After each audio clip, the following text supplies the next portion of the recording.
At our anniversary party at the restaurant, my best friend's toddler looked up at my husband, reached out her tiny arms, and called him Daddy. Please stay with me as I tell you my story, because what happened after that moment broke me completely, but it also woke me up. For a moment, everything stopped. My fork froze halfway to my mouth. The clink of glasses and soft background music seemed to vanish. I blinked, thinking I must have heard it wrong. But she said it again, louder this time, smiling like it was the most natural thing in the world. Daddy!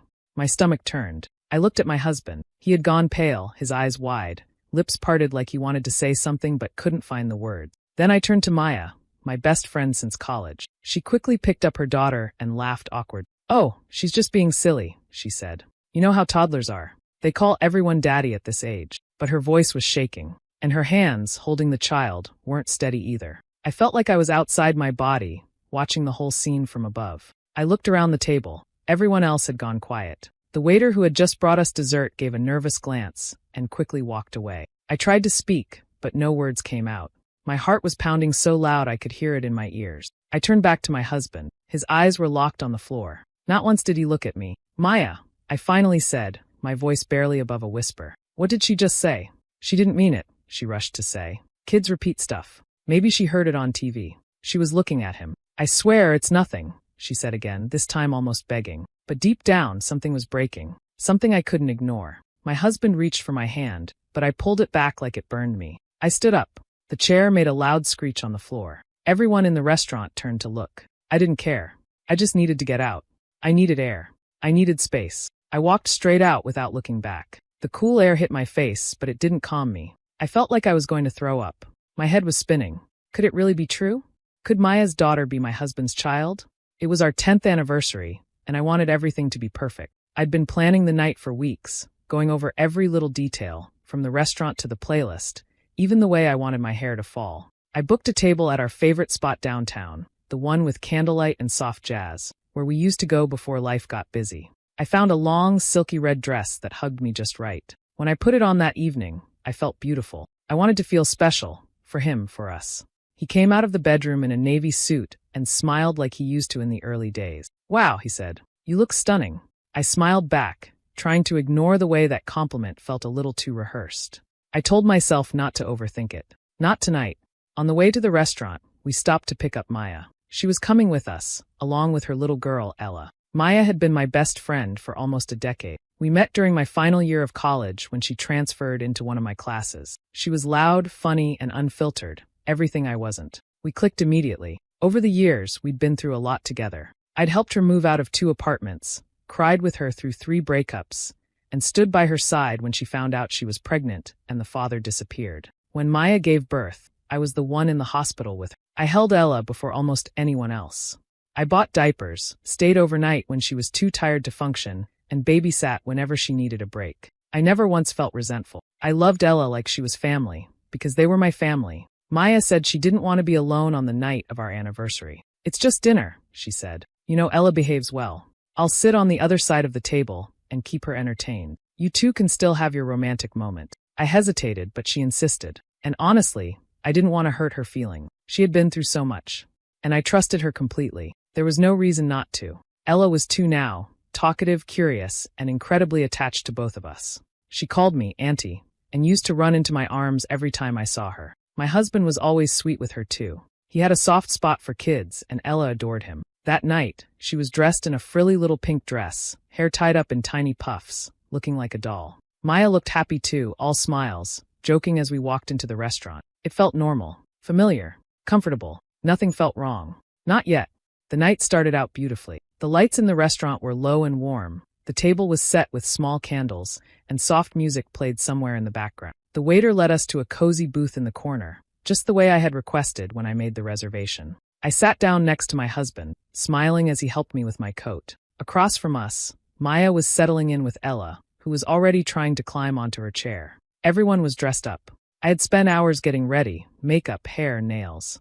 I wore the dress he once said was his favorite. He leaned over and said I looked amazing. I felt proud of that, even if something about his voice didn't sound quite real. We ordered wine and toasted to 10 years of marriage. He made a joke about how I've put up with him longer than anyone else ever could. We laughed. Maya joined in, clinking her glass against ours. Ella was coloring on a kid's menu with a crayon, humming to herself. The waiter brought appetizers, and we started eating. I was in the middle of telling a story when I noticed Ella looking at my husband. She stared for a moment, her head tilted like she was thinking something through. Then, with a smile, she reached her arms toward him and said, "Daddy." The entire table went silent. My fork slipped and hit the plate with a sharp clang. I blinked, unsure if I heard her right. Maya's eyes snapped to her daughter, wide and frozen. My husband didn't move. He just stared ahead like time had stopped. Ella looked confused by the reaction. She said it again. "Daddy." She was smiling, innocent, proud of herself for recognizing him, like it was the most obvious thing in the world. I felt the blood rush out of my face. I looked at Maya. Her mouth opened, but no words came out. Finally, she said something about how kids mix things up, how Ella says silly things all the time. She forced a small laugh that didn't match her face. I looked at him. He finally turned to me slowly, like his neck weighed 100 pounds. His face was pale. He opened his mouth, then shut it again. Not one word. The waiter came back to check on us, and immediately sensed the tension. He asked if we needed anything, but no one answered. He walked away quickly. I felt like everything around me had blurred. The sound, the people, the warmth of the restaurant, it all faded into the background. I couldn't think clearly. Just one word had changed everything. Just one moment, and the world I thought I knew began to fall apart. Everything was still. No one at our table said a word. The air felt heavy, like it had thickened all around me. I sat frozen, staring at Ella, whose small hand was still reaching toward my husband. Her innocent smile didn't match the storm building inside me. Maya didn't blink. Her mouth was slightly open, like she was holding her breath. Her fingers slowly curled around Ella's tiny wrist and gently pulled her back toward her lap. She muttered something under her breath, her lips barely moving. She looked everywhere but at me. Across from me, my husband looked like he'd been slapped. His back was stiff, his hands clenched tightly in his lap. His eyes flicked toward me and then away, like even looking at me was too much. I swallowed hard and tried to speak, but my throat felt like it was closing. The words scratched as they came out. What did she just say? No one answered. I looked at Maya. What did she say? I asked again, louder this time. She laughed. It was small and broken. She's just tired, she said quickly. She doesn't know what she's saying. It's late. Tired? I repeated, my voice cracking. She said, "Daddy." And she was looking at him. Maya stood up suddenly, nearly knocking over her glass of water. She says things like that sometimes. She doesn't know what it means. She looked right at him. I snapped. The people at the next table turned their heads. I didn't care. My hands were shaking. My whole body was trembling. Is there something you want to tell me? Her eyes darted to my husband. He still hadn't said anything. He looked like he wanted to disappear into the seat. His jaw tightened and finally he spoke. She's just a baby, he said, almost too quietly. She probably got confused. Let's not do this here. Confused? I could hear the disbelief in my own voice. You think I'm confused? He held his hand out like he was trying to calm me, but didn't move from his seat. Let's talk about this at home, please. I laughed bitterly. No, we're going to talk about this now. Maya lifted Ella in her arms, fumbling with the bag under the table. She's acting out. I should take her home. I didn't mean to ruin your night. I turned to her so fast she flinched. Why would she call him that, Maya? She didn't answer. She just shook her head and hugged Ella tightly. Then I looked at him again. Why won't you say anything? I whispered. Tell me the truth. Right now. He ran a hand through his hair. I don't know what you want me to say. Tell me it's not true, I said. Tell me this is some horrible mistake. He looked down again. And that was it. My chest felt like it was going to split open. My heart was pounding so hard I could barely hear the rest of the clatter of dishes, the hushed voices, the footsteps of waiters trying to pretend they weren't listening. I pushed back my chair and stood. I wasn't thinking anymore. My legs moved on their own. I didn't grab my coat. I didn't look back. I walked straight out the door. Cold air hit my face, sharp and biting, but I barely felt it. Behind me, I heard someone call my name. I kept walking. The ride home was dead silent. He didn't try to touch me. Didn't say a word. I kept my face turned toward the window, watching the streetlights blur as they passed. My nails dug into my palms the whole way. My mind wasn't quiet. It was screaming, replaying Ella's voice again and again, as if it were on a loop I couldn't turn off. When we got home, I didn't wait for him to open his mouth. I walked straight into the living room, turned around and stared at him. How long? I asked. He blinked like he didn't understand. How long has it been going on? He rubbed his face. It's not what you think. Then explain it. Explain how a child I helped raise just called you daddy in the middle of our anniversary dinner. His mouth opened, then closed. His shoulders dropped. It was one time. My stomach dropped. I hadn't even asked if it happened. I'd asked how long. He gave me an answer I hadn't voiced. One time. That was what he chose to say. When? My voice was shaking. When did this happen? He didn't answer right away. I saw his eyes dart to the side, like maybe the details would hide in the shadows if he didn't look at me. It was a few years ago. You were out of town. That conference. Maya came over. We had drinks. I don't know. It just happened. I stood there, arms crossed so tightly across my chest I thought I might snap my own ribs. And you didn't think to tell me? It didn't mean anything, he said quickly. It was a mistake. I didn't think it would come back. I thought if I ignored it, it would go away. You thought a child would just go away? I asked, laughing under my breath, bitter and raw. Did you know she was yours? He shook his head. No. I swear I didn't know. Maya never told me. I figured she would have said something if she thought. She lives with that child. She brings her around us. And you never wondered? Never thought she looked like you? Or sounded like you when she laughs? He ran his hands through his hair again, pacing now. I tried not to look for it, okay? I didn't want to believe it. I thought if I didn't ask, I wouldn't have to deal with it. Unbelievable. I stepped back from him, shaking my head. So while I trusted both of you, while I let her into our lives, brought her into our home, you were hoping she just wouldn't say anything. He didn't answer. You let me babysit your daughter, I whispered. You watched me hold her, feed her, take care of her. You let me love her, and you said nothing. He finally looked at me. I didn't know how.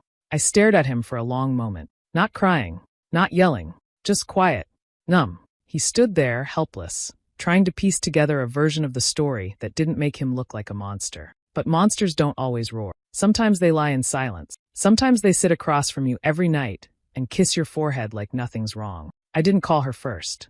I couldn't. My hands were still shaking from the night before, and my head hadn't stopped pounding. But I needed to see her. I needed to look her in the eyes and hear her say it. I needed to hear the truth come out of her mouth. I drove over to her place without warning. She opened the door, holding Ella on her hip, her face pale the second she saw me. She didn't smile. She didn't say hello.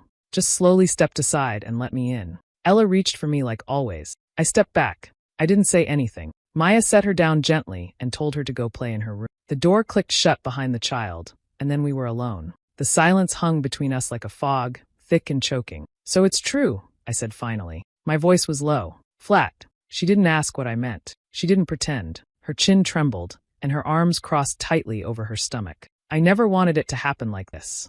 I blinked. Like what, Maya? Me finding out at a restaurant, in front of strangers? At my anniversary dinner? She opened her mouth, but I kept going. I was there for you, I said. I held your hand through that pregnancy. I cried with you when Ella was born. I stood beside you when you said you didn't know who the father was. I defended you when people whispered. And the whole time, you were sleeping with my husband. Tears welled up in her eyes, but I didn't feel sorry for her. Not anymore. I was scared, she whispered. I thought if I told you, he'd leave you. Or you'd hate me. Or both. I didn't want to lose everything. I stepped closer. So instead, you lied. You let me raise your child. You smiled in my face and let me believe we were sisters, when the whole time, you were playing house with my husband behind my back. I didn't plan it, she said quickly. It was never supposed to be like that. It just happened. We were drinking. I was lonely. You wanted him, I snapped. You knew what you were doing. And you knew I trusted you. She didn't deny it. That's what broke me the most. I loved him, she said, barely audible. The room went cold. I stared at her for a second, just long enough to see the guilt twist her face. Then I slapped her. It wasn't loud. It didn't echo. But it stopped everything. She gasped, stumbling back a step, her hand flying to her cheek. I didn't wait. I turned and walked out the door, my heart thudding so hard I thought it might break through my chest. I got back in my car and gripped the wheel, staring through the windshield without turning the key. For years, I thought I had two people I could count on. Now I had no one. I wasn't crying. Not yet. The tears would come later, when the full weight of it landed. But right then, sitting alone in that quiet car, one thing became clear. I'd been played. Carefully. For a long, long time. I didn't sleep that night. My body was still, but my mind kept digging. Even after everything I'd been told, something didn't sit right. The way they both spoke, the way they left things out.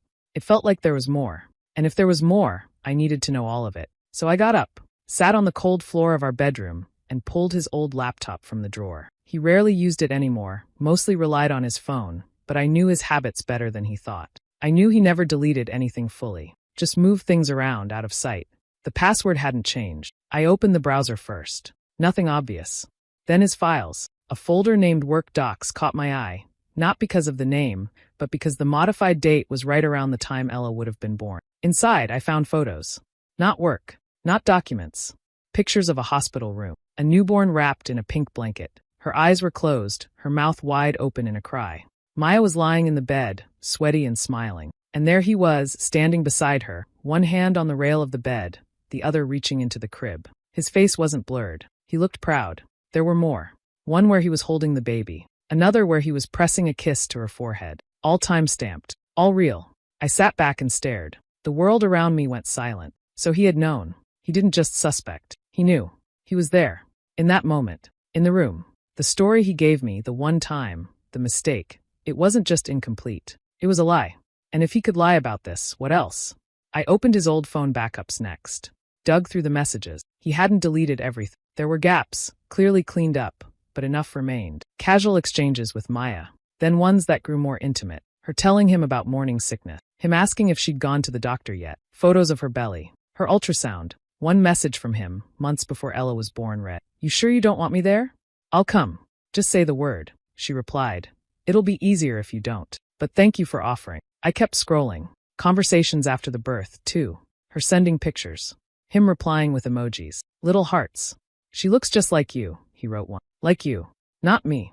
That part hit harder than I expected. They didn't talk every day, but enough. Enough to know it wasn't some accident. This wasn't a secret born from fear. It was a decision.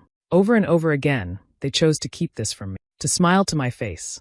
To let me raise that child like she was mine in every way except blood. And it wasn't just the betrayal. It was the coordination. The quiet teamwork behind my back. The pretending. I had built my life around people who were actively keeping me in the dark. By the time I closed the laptop, the sun was coming up. I sat in that pale morning light feeling like a stranger in my own house. Everything I thought I knew was now a performance. Every warm moment a staged scene. This wasn't just betrayal. This was a history I had no part in. One they built together while I lived in the illusion they created. I stopped crying. Stopped asking questions. There was no point anymore. I had all the answers I needed, and none of them came with apologies. Not real ones. Just excuses. So I shut down the noise in my head and started thinking clearly. Coldly. I wasn't going to fall apart anymore. I was going to end this on my own terms. The first thing I did was call a lawyer. Quietly. I found someone discreet, someone who listened more than he spoke. I didn't tell him everything. Just enough. He didn't ask unnecessary questions. We talked about assets, legal steps, and what I needed to start preparing. I left that office with a folder full of instructions and a new calm I hadn't felt in. Next, I found a clinic and scheduled a test. I told Maya I wanted to take Ella out for the afternoon. She didn't ask why. Maybe she was still guilty. Or maybe she thought I was finally forgiving her. Either way, she said yes. I brought Ella to a quiet lab out of town and handed over the sealed envelope 2 weeks later when the results came in. No drama. Just facts. DNA doesn't lie. He was the father. I didn't confront him. Not right away. I kept smiling when we passed each other in the hallway. I made dinner, washed dishes, slept beside him like nothing had changed. He was so used to me bending that he didn't notice I'd stopped. We co-owned a small business, something we built in the early years when we still believed in shared dreams. I handled most of the financial side, and while he focused on clients, I dealt with the paperwork. That made it easy. Quietly, I contacted a buyer. Someone who had been interested before. The deal moved faster than I expected. I sold my half and transferred the funds to a new account he didn't know existed. Then I found the apartment. Small, clean, nothing fancy. But it had sunlight and silence.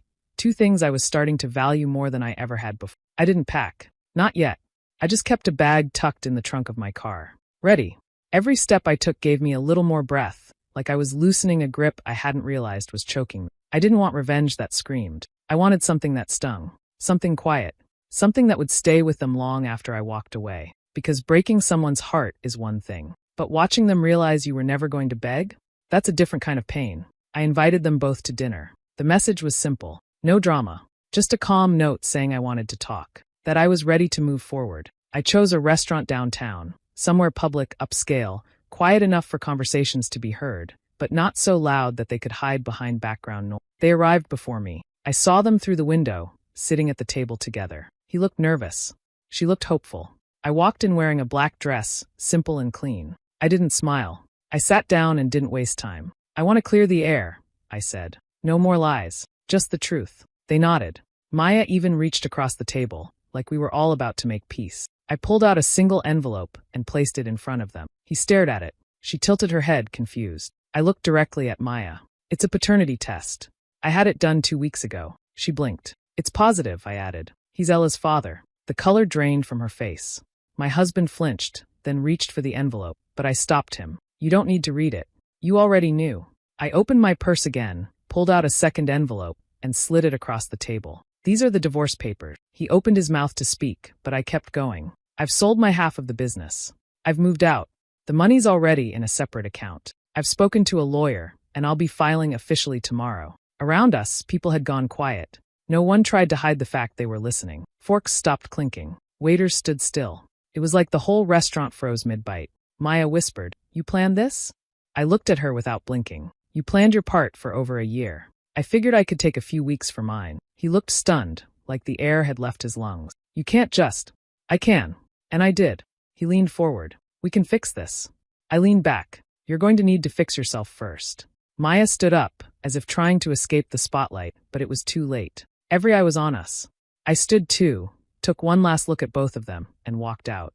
Later, I heard Maya lost the legal battle over custody. She had no stable job, no support, and the court didn't take kindly to her lying about the father for years. He fought for visitation, but it wasn't the same. They didn't end up together, not that it would have mattered. I never looked back. He was left with a daughter he barely knew, a business he didn't understand, and a silence he couldn't talk his way out of. It's been months now. My apartment is quiet, filled with sunlight in the mornings and peace at night. There's no tension when I walk through the door, no pretending. I eat when I'm hungry, sleep when I'm tired, and spend my time rebuilding, slowly, intentionally. I've picked up new hobbies.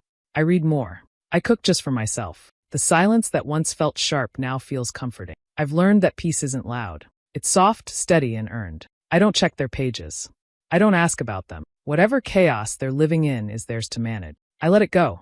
I don't need revenge anymore. The truth did the job for me. To anyone listening, if someone betrays you, don't chase them. Don't beg them to care. Don't try to explain your worth. Just step back. Watch what happens when they're left with nothing but the damage they cause. You don't have to destroy yourself to make a point. Let them destroy themselves. They will. Was I too cold for walking away without a word, or did they deserve exactly that? I'd really love to know what you think. Drop your thoughts in the comments. And hey, if stories like mine keep you hooked, hit that subscribe button and turn on the bell so you don't miss the next one.